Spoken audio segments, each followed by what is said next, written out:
আসসালামু আলাইকুম এভরিওয়ান। আমাদের আজকের topic beta and gamma function. এখানে একটা প্রবলেম দেওয়া আছে, চলো সেটা সলভ করা যাক। প্রবলেমটা দেখে নিই। I is equal to integration limit 0 to 1 minus x to the power half x cube dx। শুরুতেই আমরা বিটা mn এর ফর্মুলা যেটা আমরা জানি সেটা লিখব। তাহলে লিখি, by the definition of beta mn is equal to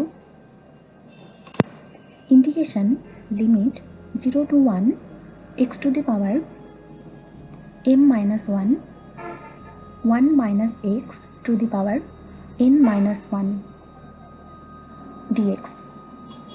দেন পরবর্তী লাইনে গামাতে কনভার্ট করলে আসে gamma m into gamma n by gamma m plus n।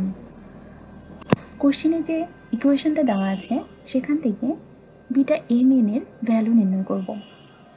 তাহলে ইকুয়েশনটা লিখি, I is equal to integration limit 0 to 1 minus x to the power half x cube dx।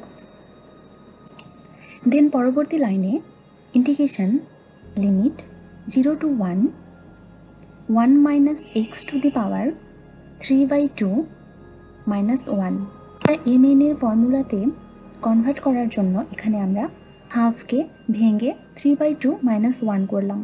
3/2 minus 1 এর ভ্যালুও half আসে, কিন্তু x to the power 4 minus 1 dx। পরবর্তী লাইনে একটু সাজিয়ে লিখি, integration limit 0 to 1 x to the power 4 minus 1 into 1 minus x to the power 3/2 minus 1 dx। তাহলে এই ইকুয়েশনটা বিটা mn এর ফর্মুলার সাথে কম্পেয়ার করলে mn এর ভ্যালু আসে 4 and 3/2। তাহলে লিখি বিটা 4 3/2। গামার ফর্মুলাতে কনভার্ট করলে আসে gamma 4 into gamma 3/2 by gamma 4 plus 3/2। এবার পরবর্তী লাইনে ক্যালকুলেশন করে আসে gamma 4 into gamma 3/2 by 4 plus 3/2 যোগ করে আসে গামা 11/2।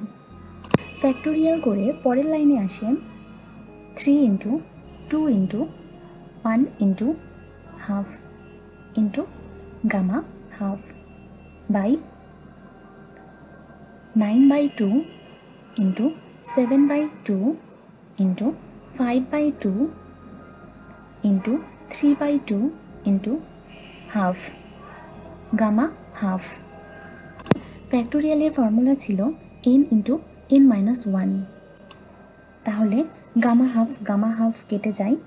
ক্যালকুলেশন করে পরের লাইন আসে 2 to the power 5 by 9 into 7 into 5। Total calculation করলে দাঁড়ায় 32/315।